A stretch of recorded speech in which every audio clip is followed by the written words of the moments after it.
traffic engine. He can pull both freight cars and coaches. He's proud of his smart red paint, and so is his driver. Everyone says you brighten up their day, James. One morning, James whistled loudly at the other engines. Look at me. I am the smartest, most useful engine on the line. Rubbish, replied Thomas. We're all useful. Sir Topham Hatt says so, and he's head of the whole railway. You know what, James? Added Percy. What? Replied James. You're getting all puffed up. James huffed away. Later, he was still boasting. I'm the pride of the line. I saw you pulling freight cars, snorted Gordon. You're only a goods engine. I pull coaches, too. Not as much as I do. But Sir Topham Hatt has plans for me. James was only making this up, but Gordon believed him. What plans? Wait and see. Oh dear, he thought. Now what'll I do? Thomas was shunting shining new coaches. Good morning, James. Are those coaches for me? Asked James hopefully. No, these are for Gordon's Express. I'll fetch your freight cars next. But James was going to play a trick on the other engines. Actually, Thomas, I'm taking the coaches. Sir Topham Hatt asked me to tell you. What about the cars? Asked Thomas. Give them to Gordon. Come on, Thomas, said his driver. Orders are orders.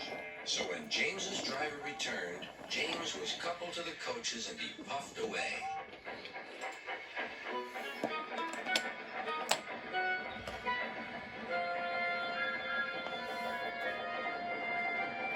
Thomas returned with the freight cars.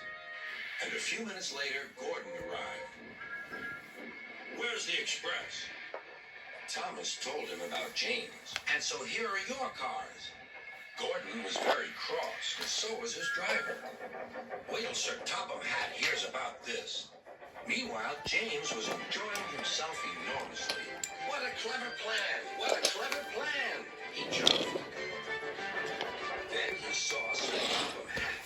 Some jokes are funny, but not this one, James. You have caused confusion. Yes, sir, said James. You will now stay in your shed until you are wanted. The other engines teased James. I wonder who'll be pulling the express today, said Gordon.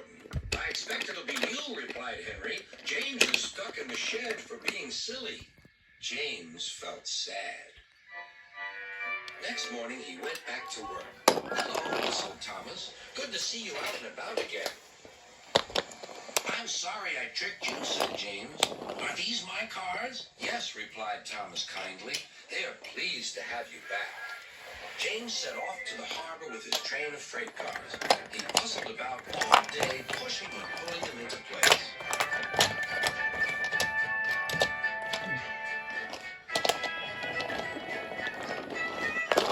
Time to go home now, James, said his driver at last. No cars or passengers, just we two. But his driver was wrong. Excuse me, called the man. I have a meeting with Sir Topham Hatt, and I mustn't be late. May I ride back with you? Of course, replied James's driver. Then he whispered to James, this gentleman is a railway inspector. James was most impressed. He steamed along the line as smoothly and quickly as he could.